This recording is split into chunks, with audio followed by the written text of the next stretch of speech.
Olá, pessoal, boa noite, tudo bem com vocês? Sejam bem-vindos à nossa primeira aula ao vivo de pintura e gravura com a professora Eva Lacerda. Eu sou o professor mediador Rodrigo, né? Vou estar acompanhando vocês aqui no chat ao vivo e passando aqui alguns recados. Só dá um ok aqui para mim se você já está conseguindo ver meu vídeo, me ouvindo bem. Dá um ok aqui no chat para nós, para confirmar.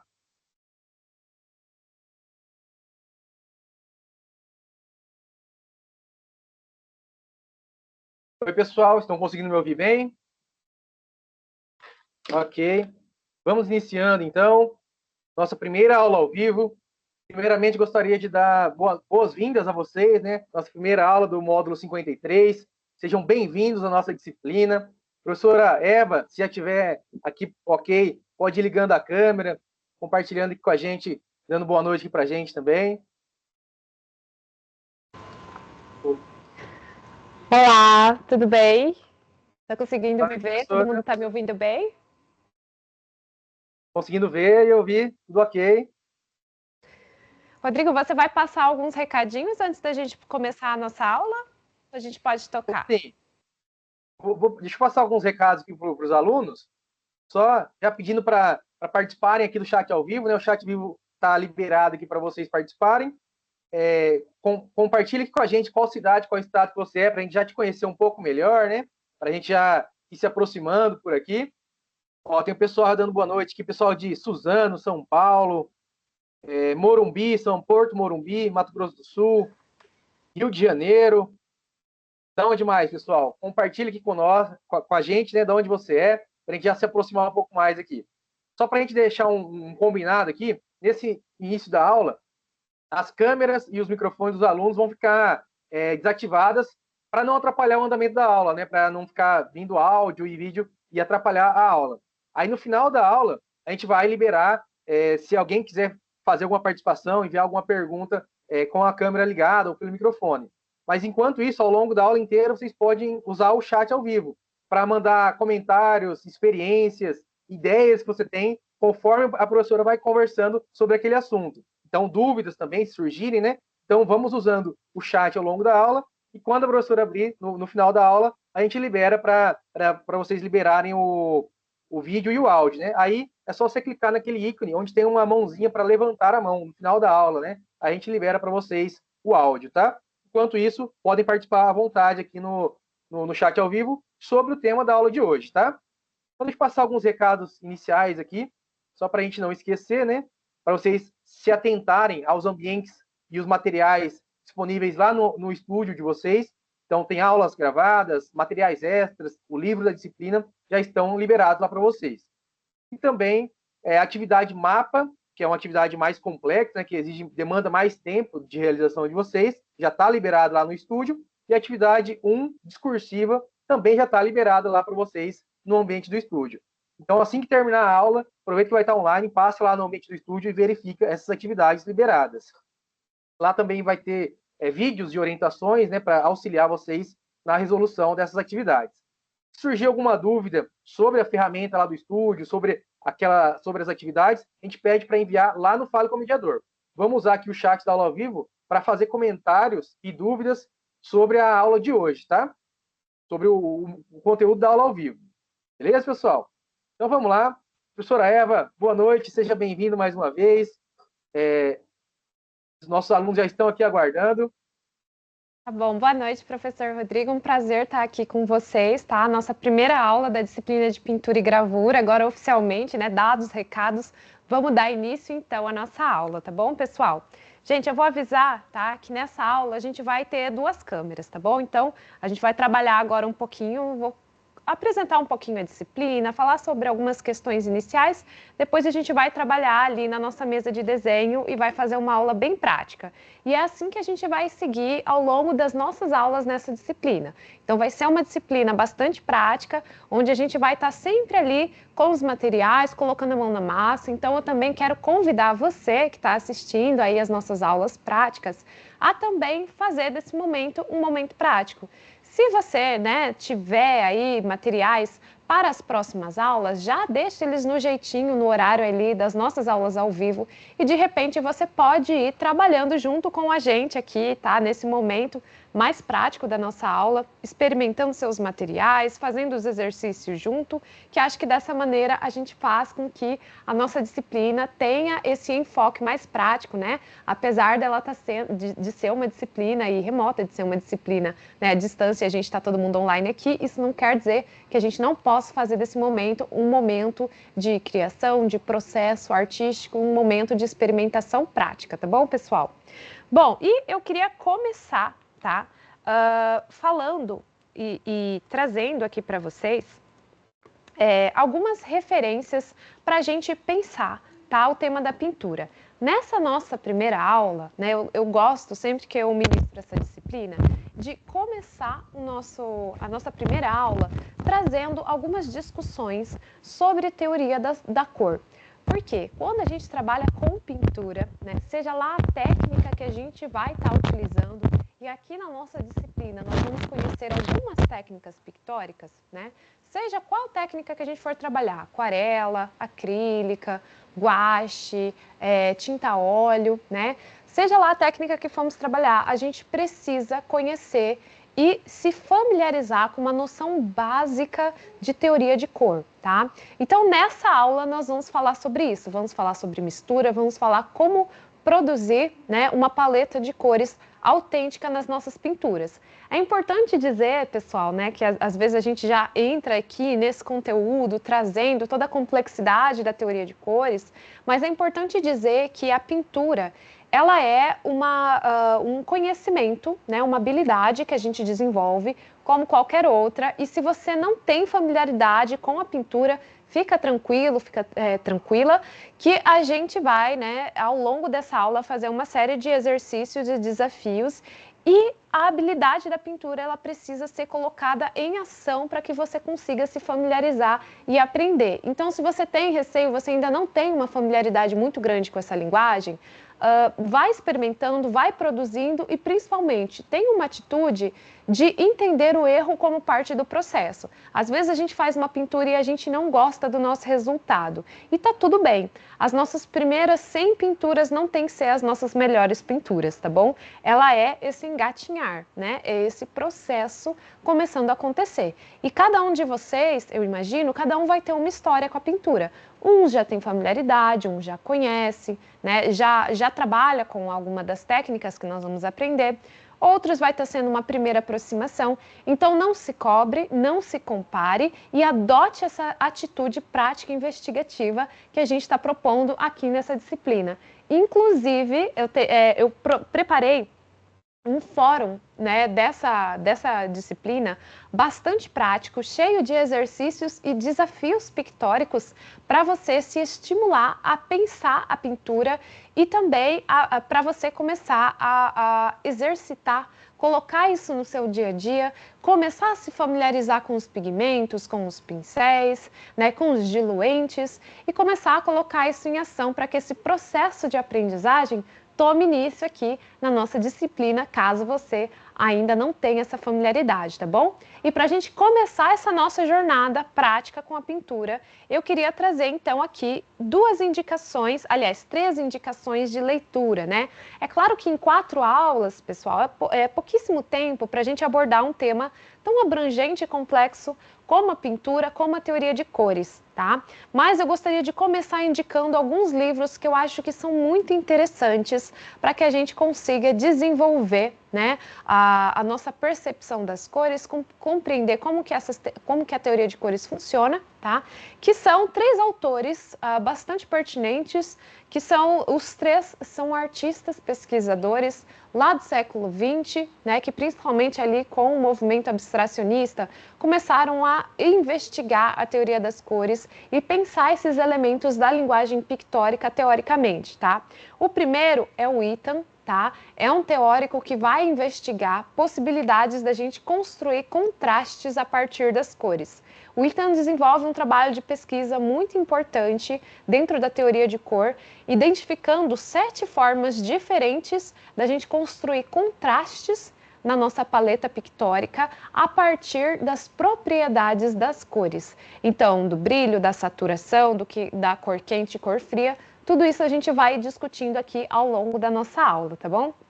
Depois a gente tem o Albers, um outro artista, professor e pesquisador, também do século XX, que desenvolve um importante trabalho, tá, na Black Mountain College, que vai ser uma escola que vai passar a estudar, então, essas questões relacionadas à pintura, tá? E o Albers vai fazer um importante trabalho pesquisando a interação da cor. Então, como que as cores interagem entre si? Quais os efeitos causados por essa interação? Como pensar a interação da cor, tá?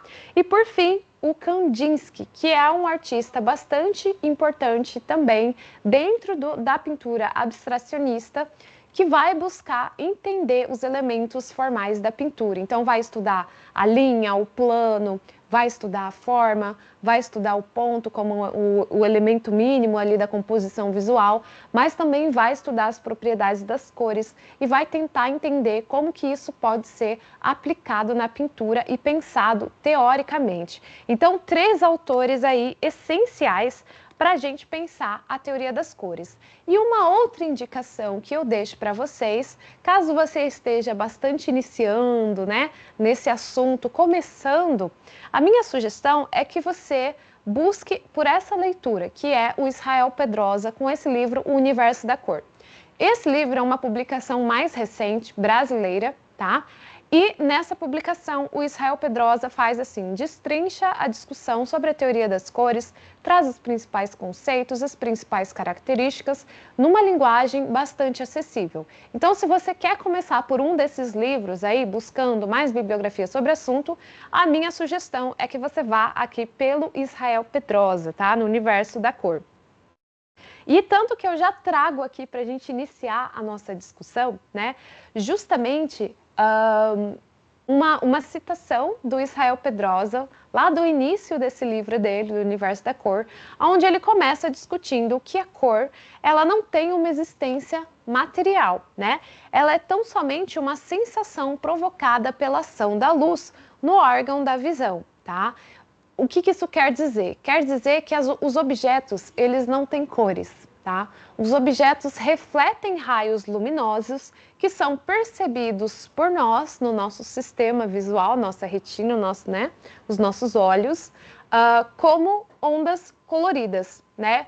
Então, a cor nada mais é do que efeitos luminosos, tá? É a forma como a luz reage nos nossos olhos, tá? Afeta a nossa percepção visual, certo? Então é interessante a gente pensar essa relação da cor com a luz, porque quando a gente entende essa relação da cor com a luz, a gente consegue também compreender melhor a teoria de cores, tá? O que isso quer dizer? Quando eu tenho um objeto, né, que ele tem uma aparência, né, uma cor branca, o que isso quer dizer? O branco, quando a gente fala das cores que nós vemos na nossa visão, a gente está falando de uma tríade primária que a gente chama de cores luz. É importante a gente entender que nós temos mais de uma tríade primária. Quando a gente fala de cores luz, a gente está falando dessa cor do mundo concreto, da forma como a gente percebe as coisas pela nossa visão. Essa tríade primária, quando todos os raios de luz coloridos refletem de maneira juntas, ou seja, quando a gente junta todas as cores, elas vão culminar na cor branca, tá? Então, quando a gente fala de tríade primária de cor luz, tá? A junção de todas as primárias resultam na cor branca. Então, é como se, né, o objeto refletisse todas as cores, né? Esse raio de luz bate nesse objeto e esse objeto reflete todos os raios coloridos para os nossos olhos. E aí o que acontece? Eu vejo a cor branca. Se eu tenho um objeto, né, que é verde, aqui eu tenho um limãozinho, né? Se eu tenho um objeto que é verde, o que acontece? Os raios de luz batem na superfície desse objeto e ele reflete ele absorve todas as cores e reflete somente a cor verde. Então, é a cor verde que chega para a minha visão, certo? Então, isso com qualquer objeto. Quando eu tenho um objeto vermelho, a mesma coisa, tá? Ele vai absorver os raios de cores e vai refletir somente para o meu olho o raio de cor vermelha. Então, por isso eu percebo, tá, esse objeto como um objeto vermelho. Então, é mais ou menos isso que o Israel Pedrosa está dizendo quando ele diz que toda cor, né, ela não existe na realidade, mas ela é um efeito da percepção de raios luminosos no nosso olhar. Porém, a gente está falando aqui de uma tríade primária, né, de cor-luz, que resulta na cor branca, a junção dessas primárias. Isso é o que a gente chama de síntese aditiva, quando a adição de todas as primárias resultam na cor branca. Quando a gente fala de cores primárias para pigmentos e tintas, que é o que nos interessa, porque quando a gente trabalha com pintura, a gente está trabalhando com pigmentos e tinta. A gente utiliza uma outra tríade primária, que é essa mais comum que a gente aprende na escola, né? O azul, o vermelho e o amarelo. Essa tríade primária, a gente chama de tríade primária subtrativa de cores pigmento. O que isso quer dizer? Ela funciona de maneira oposta à tríade primária de cor-luz. Então, ao invés, né, de quando a gente junta todos os raios coloridos, né, quando a gente tem as três primárias juntas, ao invés de resultar em branco, essa tríade primária, a junção dessas três primárias vai resultar na cor preta. Isso é o que a gente chama de sistema subtrativo. É com ele que nós vamos trabalhar, é esse sistema que nos interessa dentro do campo da pintura, tá? Então eu trouxe para vocês aqui no slide, olha só, um triângulo, um círculo cromático, que vocês observam ali no centro, a gente tem um triângulo com as três primárias. Então eu tenho a cor amarela, a cor azul, a cor vermelha, tá? E aí a gente vai tendo na lateral três triângulos, né, mais espaçados ali, que representam o que a gente chama de cores secundárias, certo? Que são a junção de cada uma dos pares de primária. Então, o azul com o amarelo a gente tem o verde, né? O amarelo com o vermelho a gente resulta ali naquele triângulo laranja. E quando a gente tem a junção de azul e vermelho, a gente vai ter então o roxo. Essa junção, essa possibilidade da gente pensar, né, as combinações das cores primárias, resulta então, tá, nesse círculo cromático. Vamos entender agora, na prática, tá, como que a gente pode pensar essa construção de uma paleta a partir desse resultado. Vamos ver na prática como que a gente consegue ampliar a nossa paleta. Vou então agora para minha mesa, tá, de desenho. Vou trabalhar aqui na minha mesa e a gente vai testar na prática agora como que a gente pode trabalhar com essa tríade primária que a gente chama de cores pigmento. Eu vou pedir para o professor Rodrigo me avisar, tá? Caso vocês tenham dúvida e queiram trazer alguma questão aí em relação ao conteúdo no chat, eu vou pedir para o professor Rodrigo ligar o microfone dele e me avisar, tá? Porque enquanto eu estou aqui na mesa eu não consigo visualizar o chat, mas aí eu vou respondendo dúvidas aqui ao longo da aula. Também, se sobrar um tempinho, a gente pode fazer um momento, né? Ali para a gente conversar um pouquinho, se vocês quiserem abrir as câmeras, a gente pode conversar um pouquinho juntos também, tá? Mas como essa aula é rapidinha, né? É só 50 minutinhos, eu gosto sempre de ir respondendo as perguntas enquanto eu trabalho na minha paleta, porque aí dessa forma a gente já vai discutindo o conteúdo, tirando as dúvidas juntos e trabalhando, né, fazendo essa interação simultânea, tá bom? Então, Professor, olha só, diga. Temos uma dúvida aqui no chat sobre esse tema que você estava comentando, de como as pessoas observam as cores, né? Uhum. Então, o Guilherme ele pergunta como funcionaria, então, essa questão na visão de um daltônico, essa questão das cores. As pessoas, os daltônicos, eles vão ter uma percepção diferente, né? Vão ter uma capacidade de percepção diferente em relação a pessoas que têm, né, a capacidade de perceber as demais cores. Esse é um tema, assim, complexo, né? Que eu acho que até foge um pouco, assim, do campo da da arte, é um pouco até difícil para mim dar muitos detalhes, né? Mas aí vai ser uma questão da pessoa, do sistema perceptivo ocular da pessoa, de conseguir perceber essas tonalidades, né? Mais do que o fenômeno físico. O fenômeno físico é igual para todos nós, certo? A luz bate no objeto e reflete para a gente naquelas tonalidades. Mas algumas pessoas, como por exemplo a pessoa que vai ter ali uma questão, né, o daltonismo, ou enfim, alguma outra questão ocular, né, de visão, alguma questão ali biológica de visão, aí essa pessoa, ela vai ter as alterações na visão dela, no órgão dela, né? Mas o fenômeno, ele é o mesmo para todos nós. O fenômeno físico, ele é esse, né? O raio bate no objeto e ele volta para a gente em raios coloridos que são percebidos por nós como essas cores, né? Tem mais alguma questão aí, Rodrigo? Por enquanto, não. Tá. Então, gente, vamos lá. Olha lá. Vocês perceberam o que eu vim fazendo aqui na minha paleta? Perceberam que eu coloquei aqui, olha, coloquei o amarelo, coloquei o azul e coloquei o vermelho, tá? E eu juntei os três. Eu misturei os três. Olha só o resultado que eu obtive na minha paleta. Que resultado que é esse? Se aproxima muito de uma cor preta, né? É claro que esse preto, ele é sempre um preto assim, né? Meio acinzentado, não tão intenso. Mas perceba que aqui a gente vê na prática, olha só, tá? Vou até pegar um pouquinho aqui e vou dar uma manchadinha aqui no meu papel para vocês visualizarem melhor. Olha só, né? A cor que resultou da mistura das minhas três primárias, tá? Pessoal, aqui eu estou trabalhando com uma tinta a óleo, mas eu não vou entrar em detalhes sobre como que funciona, tá? A tinta a óleo, não vou falar sobre diluentes hoje, porque nós vamos ter uma aula só para discutir isso, tá? Então, o que está me interessando aqui, nesse momento, é que vocês percebam as relações que a gente consegue construir com as cores e como trabalhar com uma paleta de cores, tá? Usando aqui as misturas e a teoria das cores, tudo bem?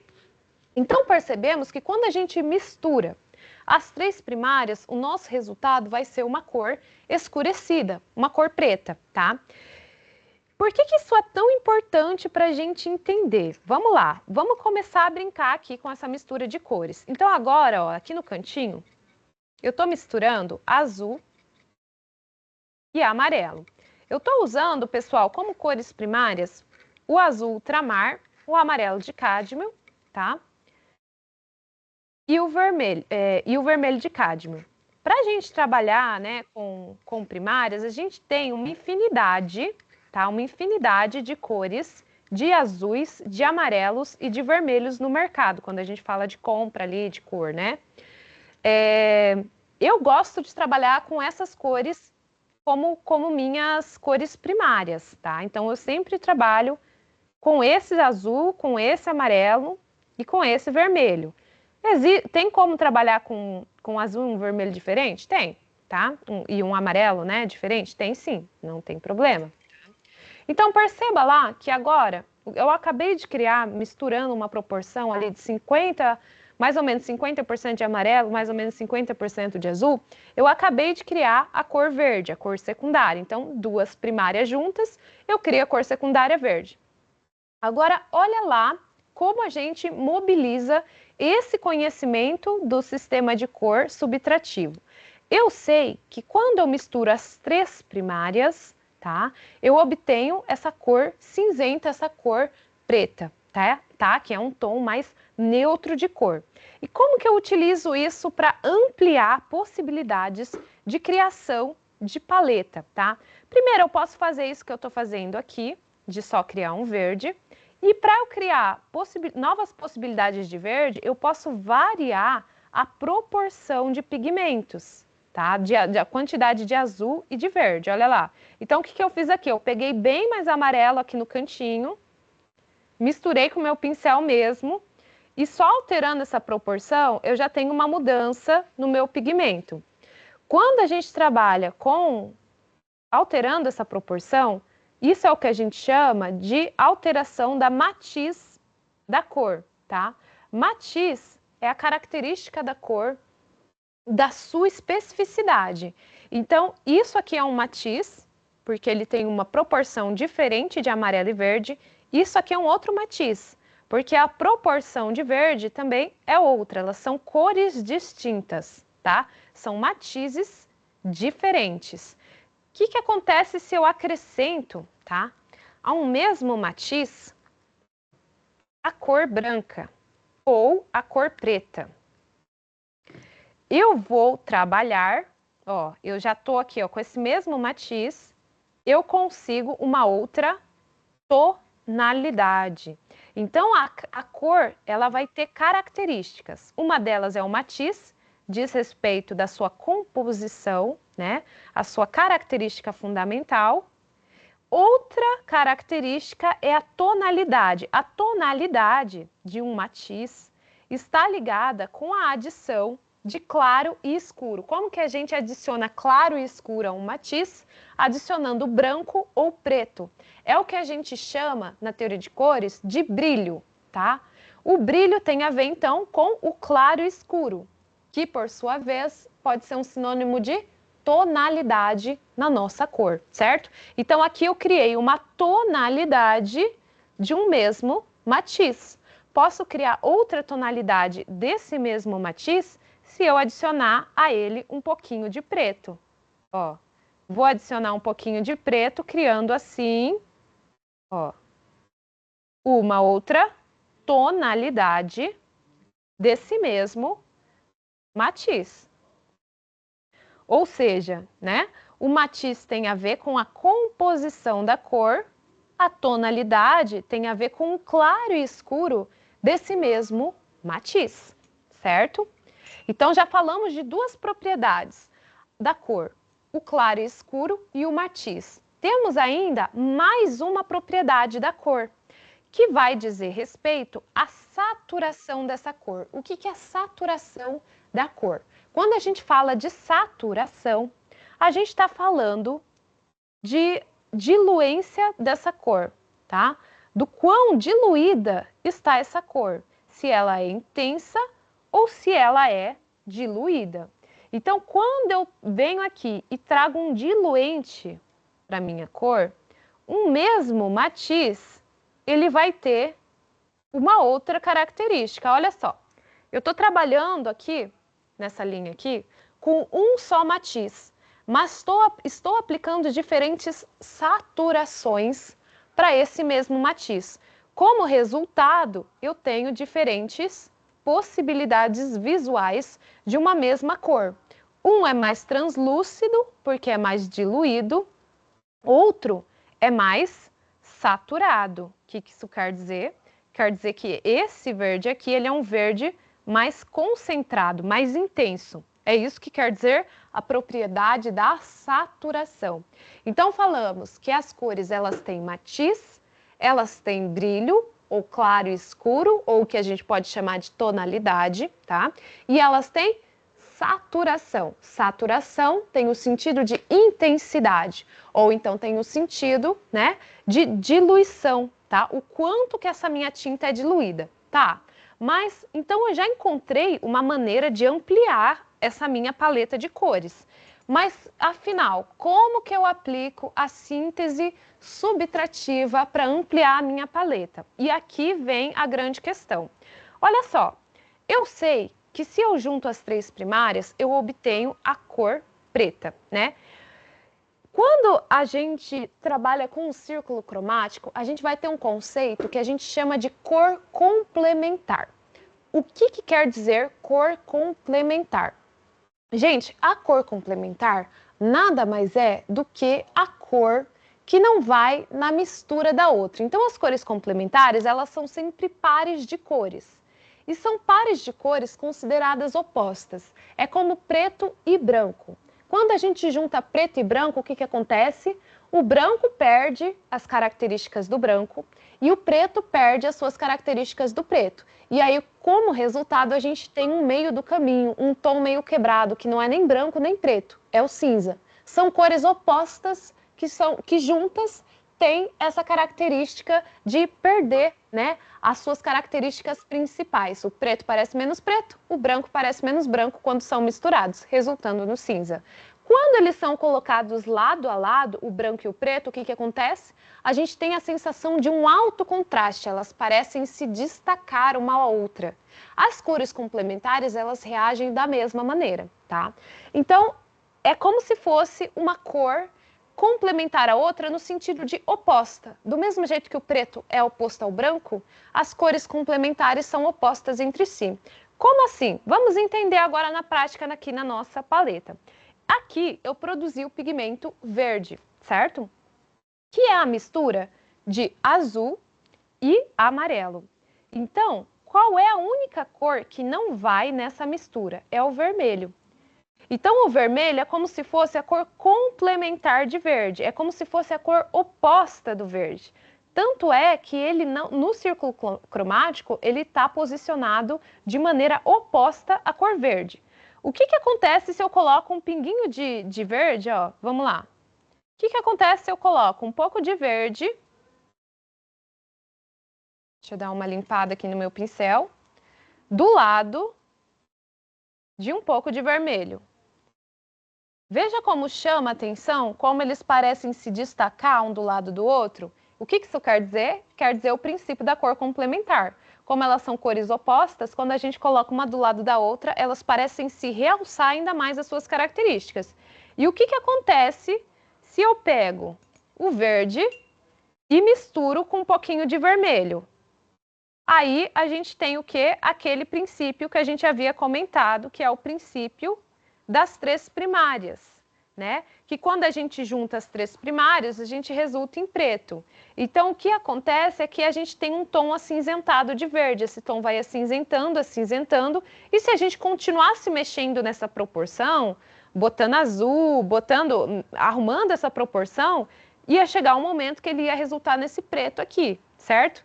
Então, o que acontece quando eu adiciono o vermelho no verde? É que ele vai acinzentando, chegando próximo, começando a querer puxar esse matiz para um matiz que vai começar a se aproximar do preto, certo? Então, por que isso é tão interessante e tão importante da gente dominar, né? Quando a gente está fazendo uma paleta de pintura. Porque quando eu entendo o trabalho com a complementar, eu consigo criar diferentes tonalidades de verde, adicionando um pinguinho de vermelho. Então, olha só, peguei um pinguinho de vermelho de nada aqui no meu pincel, tá? E eu vou pegar esse verde aqui, com esse pinguinho de vermelho, ó. E eu vou conseguir mais um matiz de verde. Esse verde aqui que eu vou conseguir vai ser um verde muito menos intenso, vai ser um verde muito menos vibrante, vai ser um verde que vai ter uma característica mais acinzentada. Ó, vou até mexer aqui um pouco no brilho para a gente conseguir visualizar melhor. Ele vai ter uma característica mais acinzentada, como se fosse um verde oliva, tá? E com isso, olha só, acrescentando um pouquinho de complementar, eu vou conseguir criar outros matizes. Então, além de eu trabalhar, né,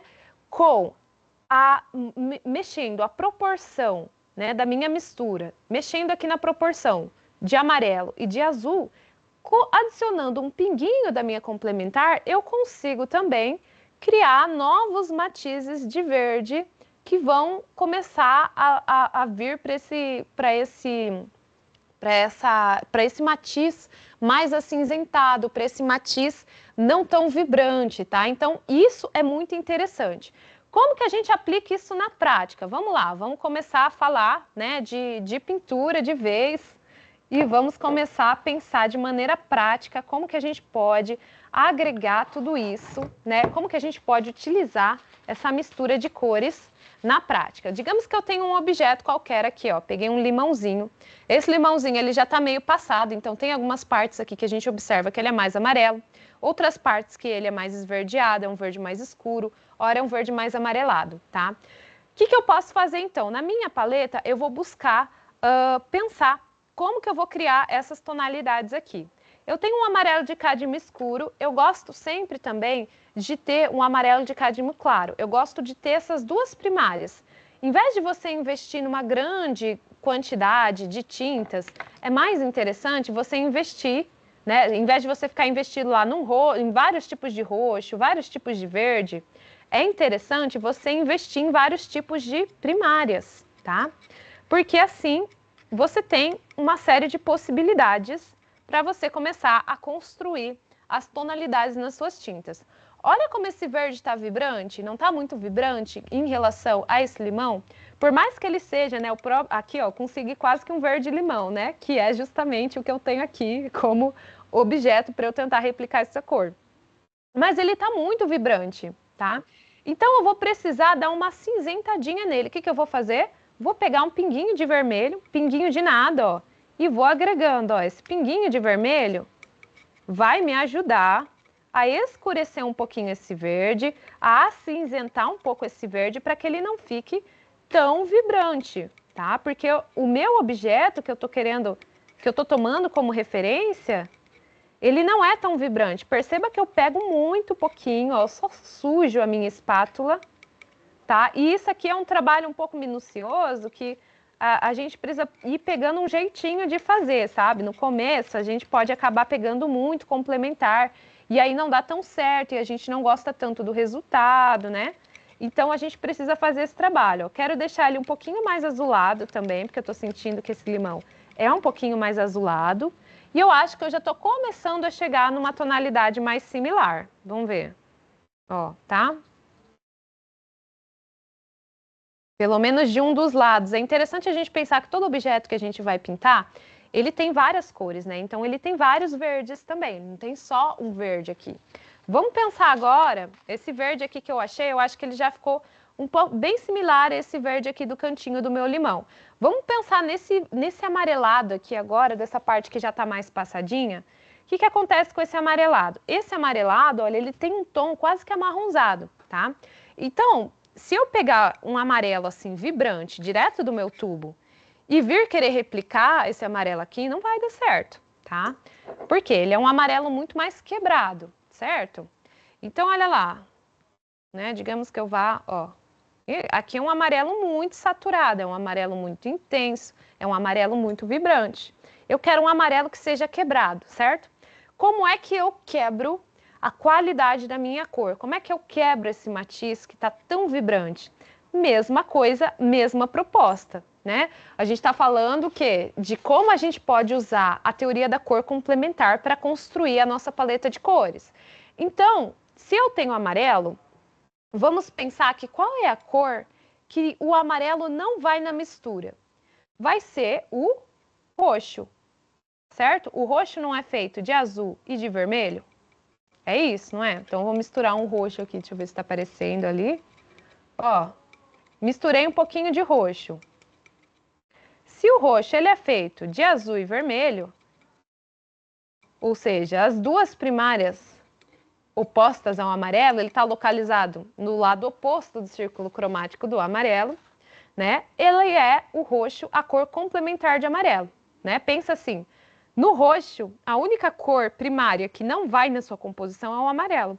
Então, com isso, eu consigo saber que roxo é a cor complementar de amarelo, tá? E aí, se eu quero quebrar esse tom de amarelo, é só eu jogar um pouquinho de roxo nele, que eu vou ter um amarelo quebrado. Quer ver, ó? Vou pegando um pouquinho dessa complementar, sempre bem pouquinho, e olha como esse meu amarelo já tá ficando mais cinzentinho, já tá ficando mais quebradinho, né? Olha lá como ele já tá ficando, ó. Peguei bastante aqui. Começou a dar uma esverdeada. Por que ele esverdeou? Porque ele tem muito... Esse roxo que eu preparei tem muito azul na composição. Azul e amarelo a gente tem o quê? Verde. Então, para eu corrigir isso, eu jogo um pinguinho de vermelho. E vou corrigindo. Olha como o meu amarelo... Ele já ficou um amarelo quebrado. Olha a diferença desse amarelo para esse amarelo, tá? Desse amarelo da minha espátula para esse amarelo aqui. É uma diferença bem grande, não é? Então, olha só. Agora, eu ainda preciso trabalhar com o brilho, tá? Com a tonalidade desse meu amarelo. Aqui no meu limão eu vejo que ele é um pouco mais claro. Então, eu vou adicionando branco para chegar nessa tonalidade, ó. Vou colocar um pouco mais de tinta, porque estou sentindo que está faltando tinta aqui. Peguei muito pouquinho para fazer aos pouquinhos, né? Então, ó, coloco mais roxo de novo. Ó, vou trabalhando com esse roxo. Vou obtendo um amarelo mais quebradinho, tá? Se ele começar a esverdear é porque tem muito azul. Então, se tem muito azul, coloca um pouquinho de vermelho. Ó. E ele vai ficando esse amarelo mais quebrado, certo? Um pouquinho mais de vermelho. Ó, tá? Vou pegar um pouquinho mais de branco aqui. Peguei demais, vamos ver. Tá começando, tá vendo como tá começando a chegar naquele tom ali, aquele amarelo mais quebradinho? Ó, tá? Olha lá, tá vendo? Conseguem perceber a similaridade? Tá começando a aparecer. Claro que eu poderia mexer aqui um pouquinho mais, eu posso mexer no claro, aqui eu tô mexendo o quê? Na tonalidade, estou mantendo o mesmo matiz e mexendo na tonalidade. Então, eu posso fazer ele mais claro, um pouco mais escuro. Tem umas partes aqui que são mais escurecidas. Eu posso até pegar um pouquinho desse preto aqui que eu já fiz anteriormente, ó. E experimentar também, ó, fazer um amarelo mais escurecido. Ó, se ele esverdear demais e eu não quero ele tão verde, vou lá, pego um pouquinho de vermelho. Tipo, a lógica, né? Quando a gente entende a lógica da complementar, esse raciocínio aqui, ele fica automático, tá? Pensa assim, tá ficando verde, mas eu quero que ele fique mais amarronzado, mais acinzentado. Qual é a complementar de verde? Vermelho, né? Por que que ele está esverdeando? Porque o meu roxo tinha quantidade de azul maior em detrimento de vermelho. Então, é tudo isso, assim, a gente vai automatizando esse raciocínio, olha lá, olha. Né? E aí eu posso ir jogando com a tonalidade, ó, jogando branco, ó. Vou conseguindo nuances, tá vendo? Desse bege que eu comecei fazendo, tá?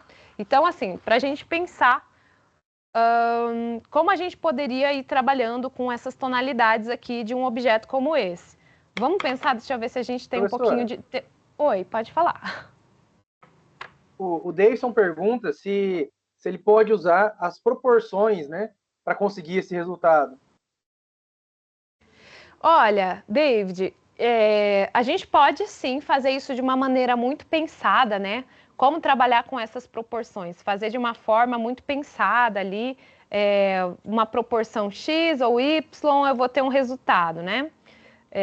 Porém, eu sugiro que você se desapegue um pouco da teoria, assim, qual é a porcentagem de azul, qual é a porcentagem de amarelo que eu tenho que fazer para conseguir um determinado resultado, e que você comece a pensar mais de maneira prática, sabe? Criando as suas cores na prática. Porque é isso, é essa criação das cores na prática, ali na paleta, que vai te ajudar a pensar melhor, né? E a entender melhor a produção que você está fazendo. Então, o raciocínio da mistura de cores, ele tem que acontecer na sua paleta. Por isso que a paleta é tão importante.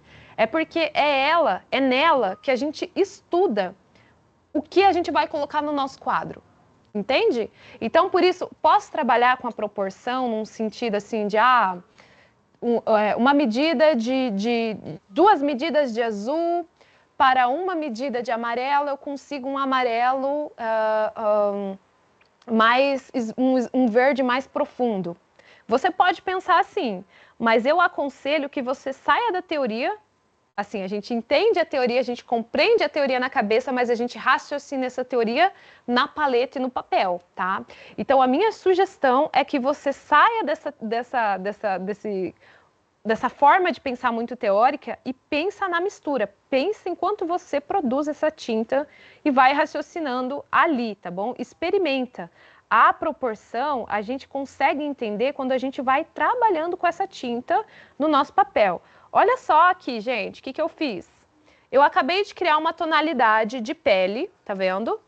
Usando a lógica do que? Da complementar. Me baseando aqui nessa referência dessa pintura aqui, ó, eu posso avermelhar essa tonalidade, aí eu vou criando outros matizes possíveis, ó, um mais avermelhadinho, percebe como a pele aqui, uma parte é mais vermelha, outra parte é mais clara, outra parte é mais amarela, tudo isso eu vou conseguindo variando esse matiz. Então, ó, vou trabalhar aqui com o meu claro e escuro também. Como que eu consegui essa tonalidade de pele? Trabalhando com a complementar. Primeiro eu fiz um laranja. Eu parti do laranja como a minha cor base, ó. Estão vendo? Eu parti do laranja como a minha cor base. E aí, vamos pensar assim, o laranja, ele é a proporção do quê, né? Ele é a mistura de quê? O laranja é a mistura de amarelo e vermelho, certo? Então, qual que é a cor complementar de laranja? É aquela primária que não foi usada nessa mistura. Então, se o laranja é feito de amarelo e de vermelho, ó, vou fazer de novo aqui, ó, fazer um laranja. Então, a cor complementar de laranja vai ser o quê? Vai ser a cor azul, certo? Então, quando eu trabalho colocando um pinguinho de azul, o que que acontece? Eu vou conseguir um laranja quebrado, ó. Esse meu laranja começou a esverdear, é porque tá faltando vermelho. Eu consegui um tom quebrado, ó. Um tom muito vibrante, então eu preciso trabalhar agora com a tonalidade, com o claro. Um claro e escuro, coloco o branco. Olha lá o que vai acontecendo, ele vai começar a ficar nesse tom bege, que é similar a um tom de pele. Quero mais rosado, então vou aplicar mais vermelho. Tá vendo? Ó, trago aqui. Vou trabalhar mais com claro. Tá ainda muito bege, eu não tô gostando dessa tonalidade, ó. Essa aqui também pode ser uma tonalidade de pele. Um tom de pele possível, ó. Tá vendo? Isso aqui pode ser um tom de pele possível. Tô trabalhando sempre com a lógica da complementar. Quero trabalhar mais, ó. Modificar mais, vou agregando vermelho, posso colocar um pouquinho de azul, tá vendo?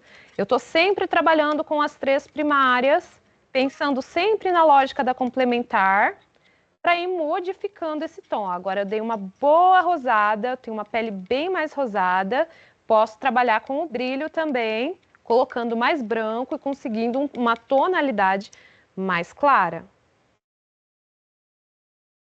Tá?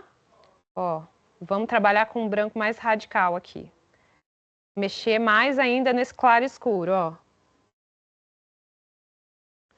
E o oposto também é possível, né? Posso vir com o escuro aqui, ó, no tom de bege, né? Aí você vai ter que ir controlando, ó, ficou mais esverdeadinho, mas eu consegui uma tonalidade mais escura, um bege mais escuro, tá vendo? E assim eu vou construindo sombras, vou construindo luzes, tá? Eu imagino que a gente já tá, né, professor Rodrigo, no finalzinho aqui da nossa aula. Tô vendo que tá faltando um minutinho. Será que nós temos mais perguntas que a gente pode ir respondendo? Agora vamos usar esse finzinho aqui do nosso último minutinho para responder perguntas, dúvidas dos alunos. Temos mais alguma questão aí que está sendo trazida no chat? Eu estou escutando só o chat ali apitando, mas não estou conseguindo acompanhar. Temos sim, professora. A Alessandra, ela perguntou se você poderia, por gentileza, repetir o nome das cores que você está usando.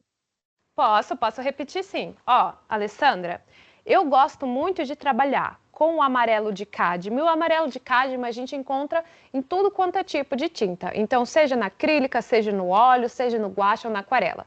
Amarelo de cádmio, a gente tem duas possibilidades. O cádmio escuro e o cádmio claro. Eu gosto de ter os dois. Tem cores que eu só consigo com cádmio claro, tem cores que eu só consigo com cádmio escuro, tá bom? Então, gosto de investir nos dois. Azul, trabalho com azul ultramar, tá? É o único azul possível para criar primárias? Não, eu gosto desse, eu recomendo esse. Se você quiser investir, eu acho que é um bom investimento. Novamente, na acrílica, na óleo, na guache, tá? Na aquarela, a gente tem azul ultramar, também você encontra em várias cores pigmento. Vermelho, mesma coisa, vermelho de cádmio, tá? Ah, desculpa, gente, acho que eu tô mostrando aqui na câmera errada, né? Para vocês verem aqui, ó. Tá? Então, azul ultramar, amarelo de cádmio, vermelho de cádmio. Gosto de ter a variação do amarelo em claro. Compro ele mais pequeno porque eu tendo a usar mais esse daqui. tá? Mas é interessante você ter também o tamanho, você ter a variação do amarelo claro. Gosto também de comprar um tubo grande de branco de titânio. É importante você ter o branco de titânio, mas não necessariamente igualmente importante você ter o preto, tá? Porque o preto a gente faz com a junção das 3 primárias, o branco não. Por isso eu gosto de comprar o branco e produzir o meu preto juntando as 3 primárias. Você pode também optar por comprar uma variação de azul. Esse daqui, por exemplo, é o azul cerúleo, tá? A gente tem outros tipos de azuis também, o cobalto, o azul da Prússia, mas eu gosto de ter esses dois. Tendo esses dois, eu faço basicamente tudo que eu preciso e consigo basicamente todas as tonalidades de tintas que eu preciso para fazer as minhas pinturas, eu consigo apenas com essas tintas. Não há necessidade de fazer um grande investimento em tintas verde, em tintas laranja, em tintas marrons, em tintas roxas, tá? Tudo que é cor secundária, você não precisa investir. Invista em cores primárias e num bom branco de titânio aí, que é o nosso branco em geral, né? O que a gente utiliza. O branco de titânio, invista num bom branco, tá? Um tubo grande, se você puder, né? Que é uma coloração que a gente usa muito, tá bom? Então, são basicamente essas as possibilidades aqui de cores que eu sugiro o investimento, seja lá para qual técnica você está querendo investir a princípio, tá bom? Temos mais perguntas, professor Rodrigo? Dá tempo de responder mais alguma pergunta? Sim, professor, a gente chegou ao final da aula, mas dá tempo de a gente encerrar aqui com a última pergunta que enviaram. Antes disso, só pedir para o pessoal participar da enquete, né? Eu postei o link aqui no chat da aula, então participem da enquete, porque isso é importante para a gente ter esse feedback de vocês, tá? Então, para a gente finalizar essa aula de hoje, o Guilherme perguntou, que ele comentou, né, que na cor ele ainda não consegue distinguir a funcionalidade da saturação e do brilho. Ele Tá. pergunta assim, como se difere os usos dele e como eles afetam a cor. Tá, essa pergunta é importante, porque quando a gente está falando, né, de saturação e brilho, a gente está falando de propriedades diferentes.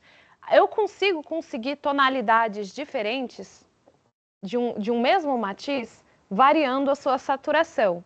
E eu também consigo conseguir tonalidades diferentes de um mesmo matiz, variando o seu brilho. Ou seja, a saturação é quando eu pego aqui um matiz qualquer e diluo ele no meu pigmento. Então, eu tenho uma cor que está diluída, tá? Isso é trabalhar com a saturação, é trabalhar com a diluição da tinta. E com isso, visualmente, eu tenho a sensação de que isso está variando o claro e escuro. Por isso que a gente confunde a saturação e o brilho. Isso é uma confusão comum, tá? Mas são coisas diferentes, porque quando eu consigo uma tonalidade mais clara, não pela diluição, mas pela alteração do brilho, ou seja, trabalhando com a adição de branco, né, variando a tonalidade por branco ou com preto, eu tenho um efeito diferente, ainda que similar. Então, para resumir, brilho tem relação da variação que eu faço na minha cor, adicionando a cor preta ou a cor branca.